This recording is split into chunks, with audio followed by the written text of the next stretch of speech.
Nzamba talisaki mingi pour la ndeko da Costa. OK. Nzamba talisaki nga mingi pour la ndeko da Costa. Nzambe ayebisaki nga na talisa ndeko oboy. Abima na nzela ya mabe.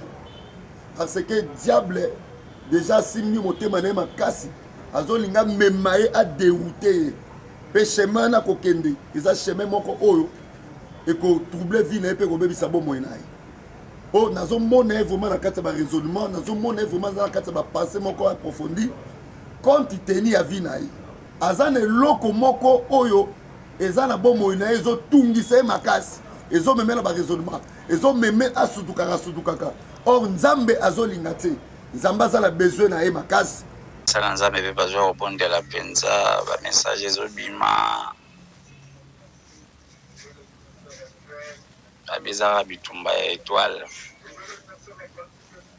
Bato na monde de théâtre basala carré magique. Amona ke étoile chiko ekomi komata. Tango il fallait éclater. Ba eko étouffer donc ils habitumba moko spirituel. Il fallait na kufa. Nzamba zo sala. Prophète Moyaki a mission message à son tongo wa simsenga pe huile d'olive pambola ke yango abelanga biloko wana eza ya poison yoти musika yoти na mboka so mutu mo no sabe incantation na mboka na kombola ngai fléau oyo esali moi ma bezo boma vraiment bande rebelle bazotika biso na ka de notre chiko toyebaki poison et comme cancer ya anis lelo ndeko atiki biso nabite est-ce que tokoki couper ko ndima ete poison spirituel ezali poison et comme cancer mais il faut qu'on yeba est-ce que c'est réellement un cancer pour diable na lobaki yango bien maladie ndeko oyo eza ya maboko ya bato diable akoki ko humilier yo na dernière minute okufi ebemelo pe okisoni ba pesio ba pesio image moko otikale kozala ngona mokilité. Pour une augmentation de la poitrine et des fessiers, utilisez la pommade Tozawatai. Grâce à sa nouvelle formule, mesdames, la crème Tozawatai augmentera vos seins et vos fesses, mais également vos hanches et vos mollets. 100% naturel.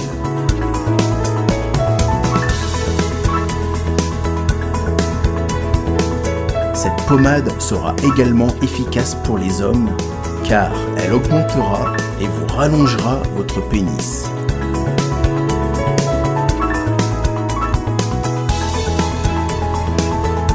Alors contactez sans plus attendre Nicole Malonga au 06 05 50 23 18. 06 05 50 23 18 et via le site internet sur www.tozawatai.com. Une pommade, tout ce qu'il y a de plus naturel. Shalom, c'est prophète Moïse Makoma, ministère Ozana. Mingi baloba qui était Seigneur Jésus qui sa sala kalisusu te nenge abanda ki ko sala kala. Yango ngai pe na ibisaki ba oyo ba tambola partout, ba luka ba délivrance, ba matana ba avion ba kenda partout, ba délivrance simbate boya et pas na Seigneur Jésus qui sende bokobika. Ba tuana pe ba yaki pe ba leki ba délivrance ba biki bino moko bo tsaka ba témoignage. Na bino na kati ya Irlande nazali na ba blocage ba porte tout ezalaki fermé mais depuis na leki na délivrance na papa Moïse makambo tout efongwami na sombi dendaki ba pasi na nzoto esili changement ebele salami na ba aspect nyonso nzamba ozana azosala. Shalom shalom peuple de Dieu nga mama Jeannette en tout cas na belaki tension makasi na yokota na YouTube na kota na ozana Pasteur Moïse abondel mpona bandeko le même jour nakei pa docteur nanga atalinga tension nyonso esili bilo nyonso bandasalanga palpitation esili. Shalom peuple de Dieu, shalom mama Clémence na Paris naye kotémoigne monene na nzambe ozana oyo asali na bomoi nanga nazali na problème ya mwana bande koloba te na bande kokende na orthophoniste donc badekaraki mwana comme handicapé ya oloba te na ntango baye kolakisanga papa Moïse alekisi mwana délivrance lelo mwana nanga komoloba naye kotémoigne monene na nzambe ya bikamwa oyo asali na bomoi na ngai nazali na problème ya mokanda to repose nazwaka baregi na baraison moko eza ta na sens te lelo nakomi mwasi esengo nazwi mokanda nazwi mpe mosala donc yango naye témoigne monene na nzambe ya ozana oyo asali na bomoi na nga tokanga na nzambe oyo nalobaki deja awa ezali terminus bosabone na papa Moïse Prophète TV na YouTube nazosela bino na moto. Voilà, ndeko Yves, mbote. Mbote ndeko tadi, mbote na bandeko nyonso bozotala biso partout dans le monde na Super Promo 243 na Top Media. Alors toza ensemble comme d'habitude une nouvelle équipe de Tolobaka avec Tadi Ngalapa, Tosaka Moussala et surtout plus ces pour na ba chrétiens to éclairer bango par rapport à ba dossiers différents dans la table na lelo. En tout cas merci na mon mboka Tadi Ngalapa. Voilà, Mika Toko Kendepe moi na lombango charo bokozula biso évangéliste to pesa epé maloba une façon ya kofongola émission o mbala moko. L'homme de Dieu. Bonjour. Bonjour papa Tadi, oui. Tadi Mbala. Ngalapa. Okay. Merci beaucoup l'opportunité ya kosa émission lelo. OK. Nzamba Pambolo Makasi. OK, voilà. Est-ce que tu kofungola cette émission Nanzela Losambo? Seigneur Pambolo émission lelo pourquoi lelo na sengi bana no nyonso bakolanda.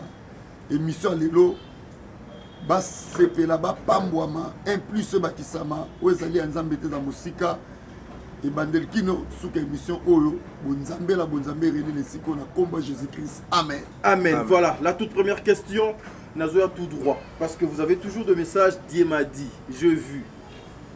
Nzambe alobi boye.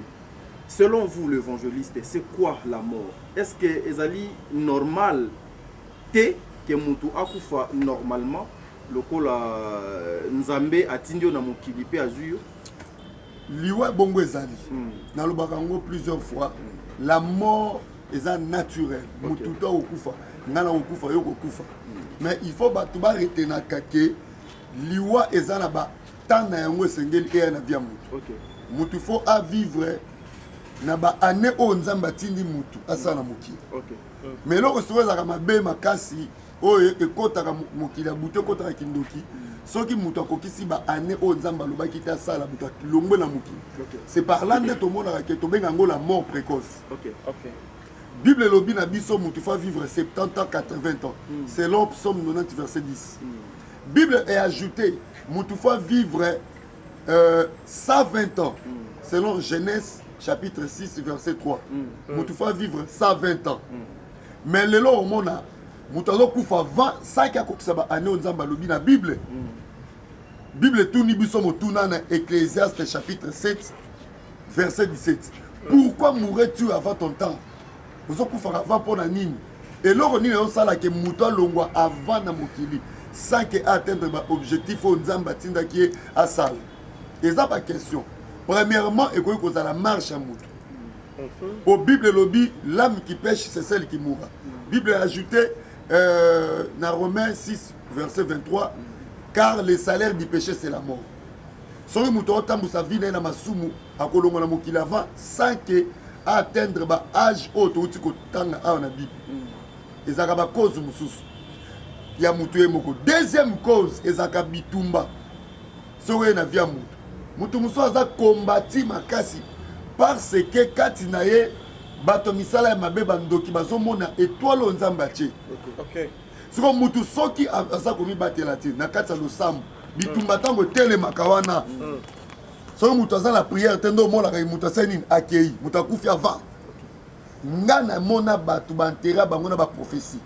Akufi akena sa mabele na bilaka ya nzambe. Pona nini?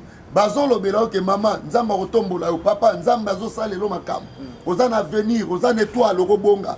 Oza la source ya bato belé. ya lipamboli mais moto azo comprendre te donc bitumba telemi sans protection moto sani moto akufi donc wana pe ezali ba manière mosusu esalaka ke moto alonga avant na mokili sans que à atteindre mission oyo nzambe atindaki or moko na moko ndenge toyaka na mokili muna moto aza na mission na ye il faut aussi sa yango ozonga epai na nzambe na boboto kimia liwa bonzambe ezali ke na ba age moko rassasié okufi ntango ozokufa oke na kimia sans ke obanda kolelaka omonika déjà moto so abandi okufa nazomona bato batelemi nazomona bato mo balati mwindu ozomona de baliwa bongo etalisaka esika moto wana kokende bonzambe eza te bato lokola baale moloto ntongo azokufa mona baange nzambe baya ozomona cela montre que moto wana ke directement vers epai na nzambe na babible tomoni moto lokola Étienne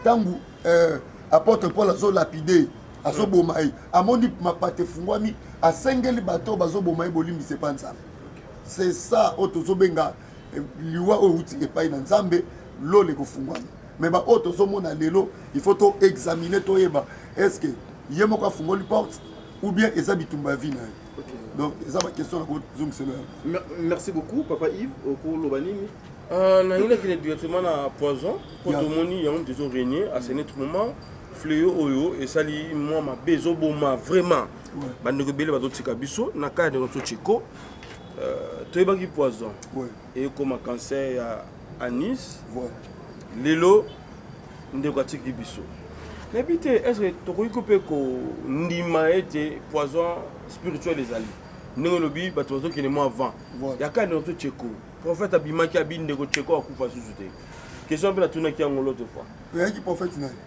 prophète aza pembeni kaka wana na kauka nabosani kombo na ye aza jeune nabosani kombo na ye mpona respect mpe na ye mpona respect na ye mpe abaki ndeko cheko akokufa te mais ndeko akufi question nazozongisa yango mpona nini po bato ebele bazondima lisusu bino bosali na nzambe ntina badire na bino ndeko akokufa te mais ye akufi en fait analyse nekoki kosala vraiment faut oyeba mpona kopesa prophétie il faut réellement Saint-Esprit alobela yo mpona moto ngai naza na don ya prophétie wana namonaka mais nakoki kobalancer message na sentiment te mpo tant tozotraverser le temps de la fin Bible elobi na Matthieu 24 dans les derniers jours il y aura plusieurs faux prophètes bafaux prophètes baobima ebele yango omoni nzambe aza kolobela bango mingi na Jérémie 23 nzambe alobeli bafaux pasteur bafaux prophètes oyo bazoprophétize na bapense ya mitu na bango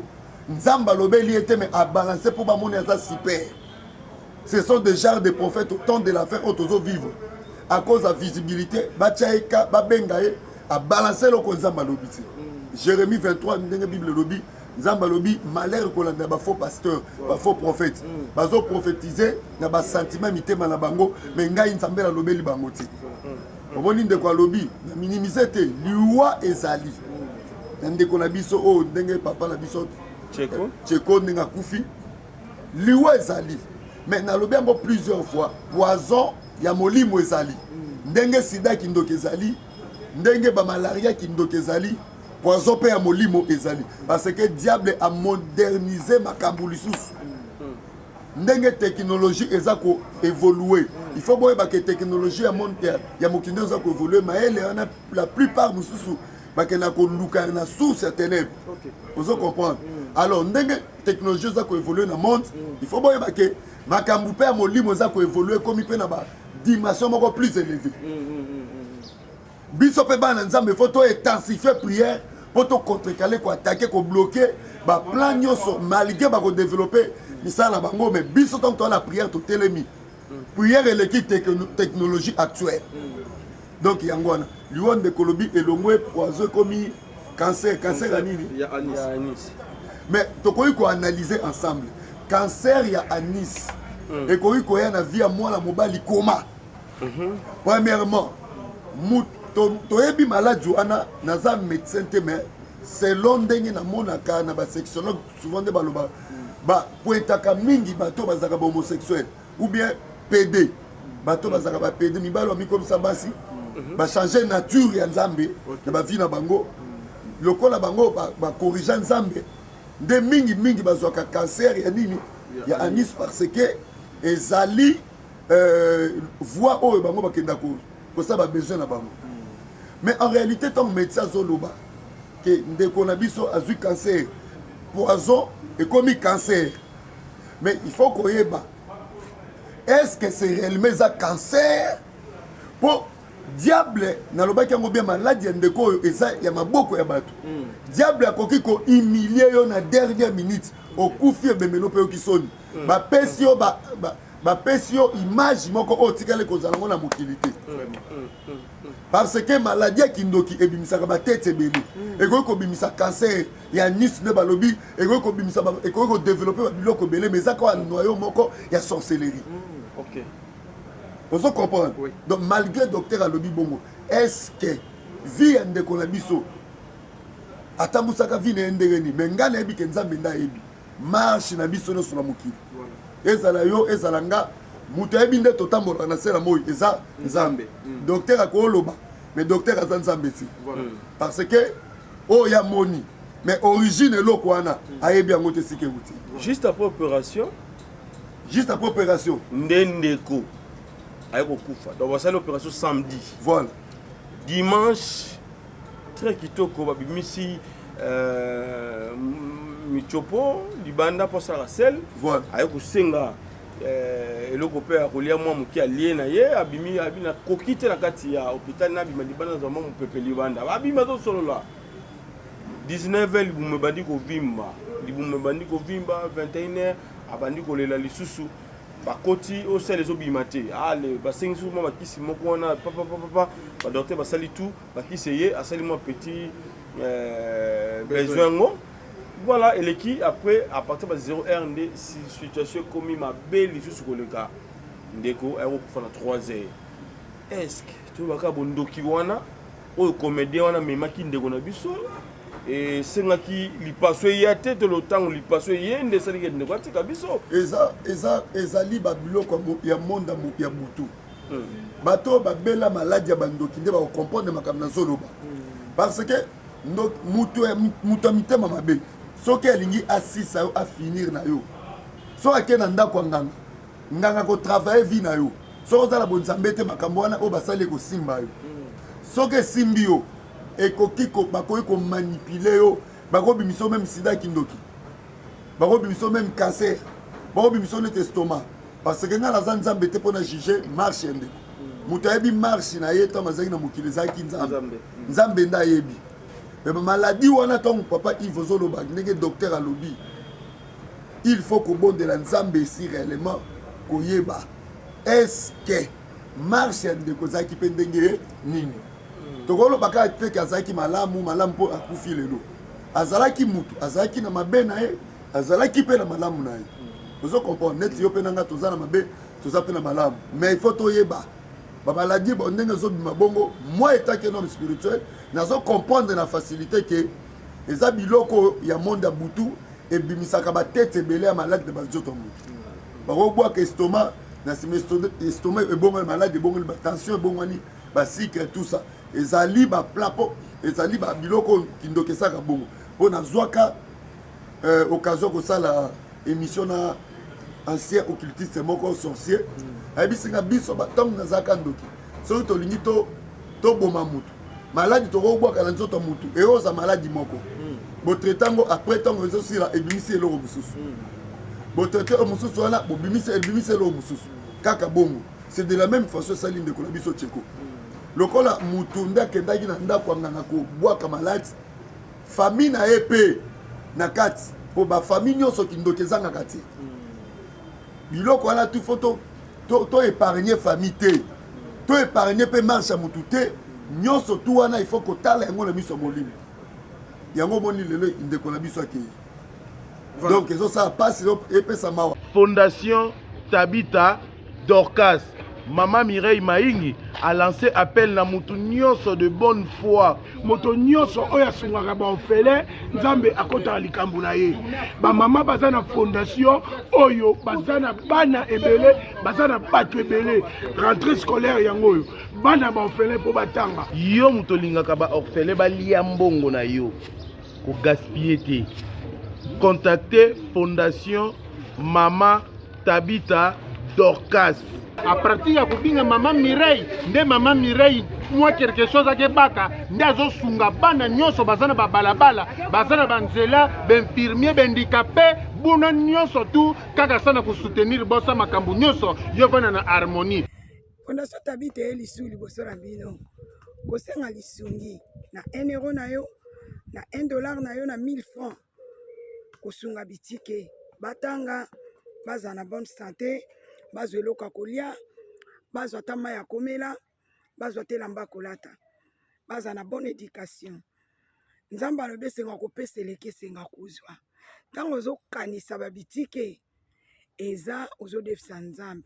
La Fondation Tabita Dorcas Espoir a le souci d'apporter le sourire à ces enfants démunis que la société a abandonné parce que les parents ne sont pas là. Fondation Tabita Dorcas ezosunga bofele bana bitike bafefe ezosunga bofele bana bitike bafefe Mama présidente Mireille Chubaye ya Jomas Masamba merci maman Oyo apesa ke pa ba ofele achaka Nzambe musapi na liso puissante chez Dr Cathy Munga. Comment on a sœur Cathy Munga, nazali naturothérapeute, nazali kosura bandeko bazali na bokomi ndenge na ndenge au moyen de plantes naturelles. Bandeko bazana ba problème ya ba hémorroïdes interne tout comme externe, infection urinaire, prostate, azoospermite, obota ezalité, rhumatisme, nerf sciatique, gouttes, règles douloureuses, glaucome, vision floue, motupa si intense, sinusite. Awa nazana kati ya laboratoire. Awa nde bisika na séchaka ba plante, banzete, ba makasa ya ndenge na ndenge, depo na nga yango yo esika na salaka ba formule na ba solution na nga. Merci na équipe mobimba ya maison chez Cathy, en particulier Joyce Boulaba. Shalom, shalom à vous les enfants de Dieu. Na Pesibilombo na Kombo na Yesu, c'est bien moi votre frère, le pasteur Israël Nash. Je vous salue au nom de Jésus. Je suis précisément à Kinshasa. Naza responsable à Ophelina, Jésus est mon papa. Naye liboso na bino pour na représenter bino bana o bozomona na bilili pe ba difficulté tozanango. Na bandaki musala o ça fait longtemps ya koboko la bana selon ainsi dit l'Éternel. Mais ba difficulté ezamingi te ya loyer parce que tozo futela. Et puis difficulté au foot la bana minerval pour to chute au bandaki to pesa qui avance mais tikali ndambo nazo banga ke bana oyo bakata classe bakoma nango na sukate. C'est pour cela Dieu m'a mis au cœur na lancé message oyo na batu nyonso ya motema malamu basunga bana oyo bozomona na bilili bana oyo bozomona na bilili ndambo na juna rond-point Ngaba ndambo Victoire ndambo limité et puis ndambo l'état pesingai pona bande kolanga nyonso ba congolais bobi ba réalité nini to passer nango na mboka soki nga simple individu na ndimi kozwa bana o na bokola na ainsi dit l'Éternel soki l'état s'est décidé to mona suba fazer na nzelati c'est difficile ya osala ngonga moko c'est pour ça na zo lancer appel na bana nyonso nzambe pona classe ya bana oyo pona loyer na bango kolata pe kolia na bango na osenga na batu nyonso baza cœur sensible pe bazana motema kosunga ba sunga biso pe ba salisa biso toza na commune ya Kalamu quartier Kauka référence ya monene tokangami na université Kimbangiste avenue comme nango eza Marin numéro 16 numéro de téléphone na biso pona bato balingi ba contacter biso pona ba détail mosusu eza plus 243 89 72 32 toza koyebisa na ba comédien bande ko na ngai peut-être oza na besoin apparition oyebana ba mona yo oza comédien et loko zo mema bilo bongo ba envie yango zo mema bilo boke banda kwa nganga mingi ba ko ba PD mingi ba ko ba lesbienne likolo ya ba action théâtrale et que no wapi bamondo bango bazokota bazopesa bao condition eloko moko eza nini impudicité yango moni na kati na vie na bango bazalaki ndumba makasi bazolinga na bango do potanage ezana so mpe moto maladi ezana bakaboli loko ezaka makambo butu na maladi na mabe nyonso potanage ezana yango ozomona bazokufaka malembe bazokufaka avant tala bamare na biso basaka bateatre na ntango akaba na groupe salongo mama bomengo aza na Hollande akoma mosali ya nzambe munene mama bomengo na groupe salongo akoma mosali ya nzambe évangéliste bamama na bakufi te pourquoi balekisi jeunesse na bango na théâtre boeti na nde bakomi mikolo mo nzambe abengi bango bakoma mosali ya nzambe pourquoi bango bakufaka avant te na bepoke na bango tolelaka bacomédie te bamama mabele bato baza ebele d'ailleurs na tokuta na vie na biso kwedi na 24 ans avant-hier akoye mobange mazali mais bo jeunesse na bango biso tolaka bala mike totala bango na OZRT pourquoi l'époque wana ya Mobutu na époque akala bacomédien jeune bando kufa teka na monde lelo quelques-uns be bakufa na bango quelques-uns neti banani ozaki na rage ya lelo tengo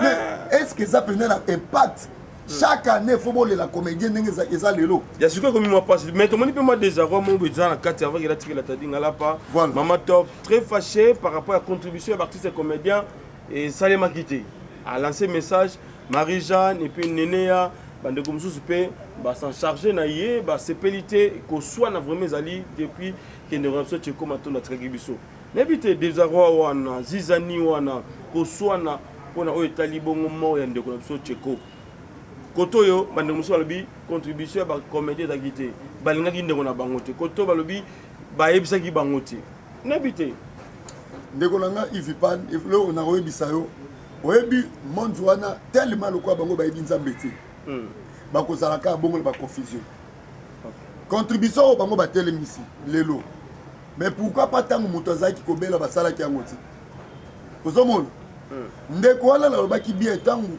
bafrappe eloko wana batie esprit moko kati na e rendre ye akoma isolé na environnement na bato de manière que tango akokufa nde bato basutuki sikoyo lelo ozomona bamama wana bazowela pourquoi bakomi na eta wana parce que bango marche na bango mpe ezozala bien te il faut bazala na mawa ndeko atiki me bango ekomi sujet ya koswana makambo kowela kosala titani ekre koswana moto akufi ozomona ke nyonso wana ezotalisaki kibonzambe eza te papa ivi pana yo okutelaka la bamama wana fo koteyaka bango yosa bango évangéliste michel ayebisi bino oyo nzambe ayebisi ye batika bakisi banzela oyo bakotaka bandako ya nganga eza na moko eza na comédienne moko abenga akoya dimanche le 10 ebisinga évangéliste nalandi yo na émission tosalaki yo nga na yo akobe émission tosalaki abi nalandi yo nakoya obondela mpo na nga nasalaka na groupe théâtral moko na otanga kombo te mais nazwaka barole te bato bazwaka barole bato ka toyokaka bango bakotaka bandako wana bagirgi ozomona donc baartiste comédien likolo ya vie pressé likolo ya apparition batanga kombo na ye ayebana asala kombo il faut rapide à recourir na ndako nganga nala biso po bongo faut kota ndako nganga okota ndako nganga ou bien comme pédo lesbien ndeko nanga ozo réduire batana na sena moi yango moni lelo oyo bandeko belé bazokufa la monde wana manque ya bonzambe manque ya kotamwa na nzambe longo yango nde esala bino bongo bokoza lokwa pasteur de la foi te vous comprenez aza exemple moko à suivre pona ba comédien nyonso donc loko nzambe azolobelanga pona bango yango. Voilà, merci. Moi, je suis beaucoup plus spirituel. Je pense qu'on vous appelle l'évangéliste. La place de l'évangélisation sur tout ce qui se passe au milieu, il y a des comédiens. Au milieu aussi, il y a des journalistes. Qui paye tangi papa nabiso de la foi. Azali moko pe abima na libumu ya bandeko yo basalaka théâtre sur le plan professionnel. La place il y a évangélisation et la place il y a évangéliste Miché na makambo nyonso ezanine pour que les enfants de Dieu o bako bénéficier nango lokola ba orientation oyo ekoki ko apporter en plus au lieu seulement que les autres continuent à condamner. Et là, on a revu ça, un tout d'abord, bazongela nzambe, basa musala bango ba société de prière. Ngai, so bazan laisser ensemble la tête, bon s'abonner rapidement à compte YouTube nanga évangéliste Kouchou TV, pour bon landaka ba prière d'attaque. Na sala ba prière chaque jour du lundi au vendredi, de 5h jusqu'à 6h, de 11h à 12h, de 22h à 23h. On est en compte YouTube nanga. Au moins nous tout temps on sambe la mingi. Makamuno nyonso kosala ekosimba. Osala théâtre ekosimba. Nyonso kosala ekosimba. Ndeko na otoloba tout à l'heure voilà, sœur wana bi a prié pour ne pas comprendre que libanda na nzambe bo moizati. Donc concerne total sa bango ta que nom de Dieu, ba abandonner kisi ba bima na banzela wana. Oso ba bima te. Ba ko banda ko continuer ko kufa kaka bongo. Kaka ba bango ba artiste te mais ezala ba politicien mboka na biso. Bon, nous sommes aussi kisi pour manipuler le peuple. Bon, bima na kisi, ba mort subite roya. Parce que nzamba zo telema pour na peuple na yi. Congolais zo souffrir mingi, Congolais a besoin à se retrouver na lipambo de nzamba pesa na mboka na yi. Mais tant que ça privé quelque part, peuple azole là, bino na kisi, ba monga ya ba peuple bozo tongela ba ndaku libanda, boso ba château, nzamba ko telema. C'est le moment. Voilà. Donc c'est un peu ça. Nzamba Rotel maman, tu l'as dit message na yo moko pour l'artiste comédien moko. Je crois bien Zagi pas de comme chic bukadi na chebiso télévision. En fait Zagi nini. Le ngwa ko loba nani et puis ngwa te ya artiste nini o ba tengami na musala na bango ya théâtre. Nzamba talisaki mingi pour ndeko da Costa. OK. Nzamba talisaki mingi pour ndeko da Costa. Nzambe ayebisaki ngana talisa ndeko oboy.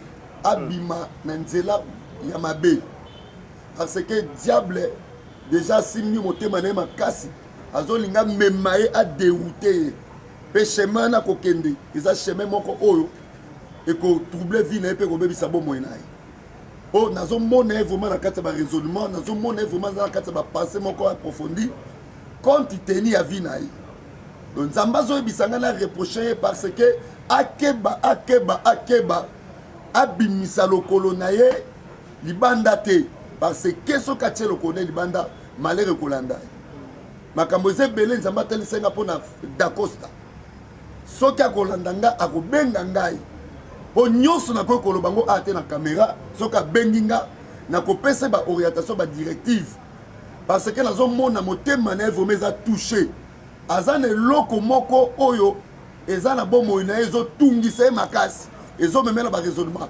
ezomeme asudukaka or nzambe azolinga te nzambe aza na besoin na ye makasi aza na étoile ya mosala na ye akopambwa makasi mais monguna azolinga orienté ye oyo eloko aza nango besoin eza pa nzambe mais soka ye atamboli na nzambe elongo je crois que kombo na ye koyeba na lisu makasi mpe nzambe akopambola ye mpo na nsima ne bato beye bapambwa. Voilà, nazolinga to kabwana awa. Moi, surtout sur ce qui concerne de messages comme ça, je suis trop sensible. Yeah. Est-ce que vous avez eu quand même le temps de chercher à contacter mon frère, l'artiste que nous appelons tous coach d'Acosta pour nous au lieu de passer à la télé? Ce n'était pas important d'abord. La télévision, et ça leur fait ma bêtise. Vous comprenez?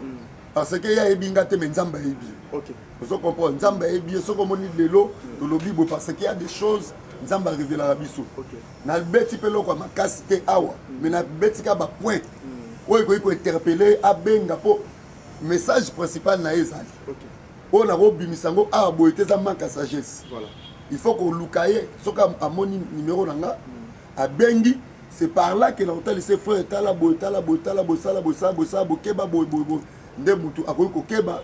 Peut-être on ne sait jamais que sauver âme et moutou et ça bien mingi c'est loko nzamba linaka biso basene to sala. Alléluia. Donc c'est un peu ça. Voilà, mais est-ce que na kati ya ba attribution na yo lokola évangéliste, vous ne pouvez pas faire déjà un pas pour aller vers les boulots yozo mona que vous avez la possibilité d'apporter lumière mon besoin na molili.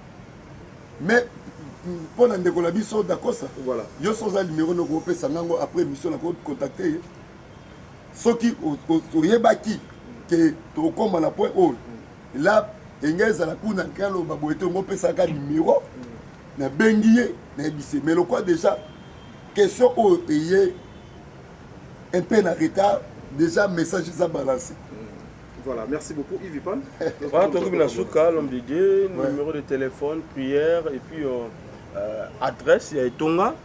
Et puis souvent, la prière, il y a midi au soir en Bandeko, adresse et ça la problème est ça, papa Yves. Programme, on a problème, on a Bandeko pour soutenir Evre Nzambe. Tous a besoin d'un groupe électrogène, tous a qui n'a pas de l'église. Mika bato bele bayaka Jérémie bayaka je crois peut faire un biso père akoya au monde sika pinazo kamba. Je suis évangéliste Michel, un serviteur de Dieu de ministère. Nazo kamba église naza responsable. Il y a communauté med mission évangélique et de la délivrance. Naza visionnaire église wana mission za mapesi biso za ya délivrance.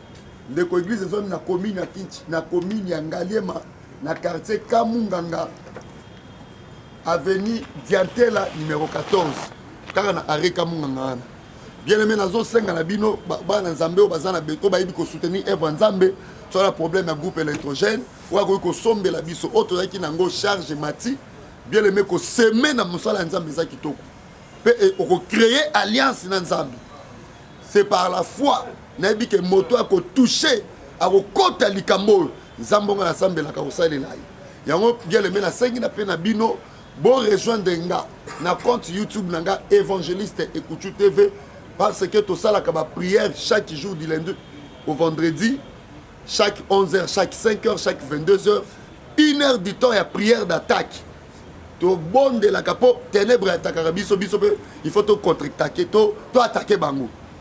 Alors nzamba pambola bino de cause na problème ezo tungisa yo numéro nanga zali plus 243 9 98 99 36 59 plus 243 9 98 99 36 59 bien aimé numéro nanga yango neza ya WhatsApp ndeko nyonso landi émission oyo bandeki no suko so bezo kota contact nanga pona prier pona yo prière za nango ya ofele to senga mbongo ti tika kolo apambola bino partout na monde entier ndeko nyonso landi nga loboko ya Yesu ezali ko na bino ndeko nano yambi Jésus Christ était répété simalanga kolo Yesu Christ na fungoli motema nanga lelo na yambio lokwa mokonzi pe mobikisi nanga limbisa masumu nanga koma kombo nanga na livre de vie libela na libela kombo na Yesu Kristo amen. Merci beaucoup la ndeko ya mikolo Yesu tika nzambe nanga apambola bino pe atambola bino aide na biso groupe soki nzamba toucher yo olingo sombela biso groupe gele mebenga pour musala nzambe continuer sika kimia la nzambe de mwa boto na bio na kombo Jésus Christ amen. Bye bye.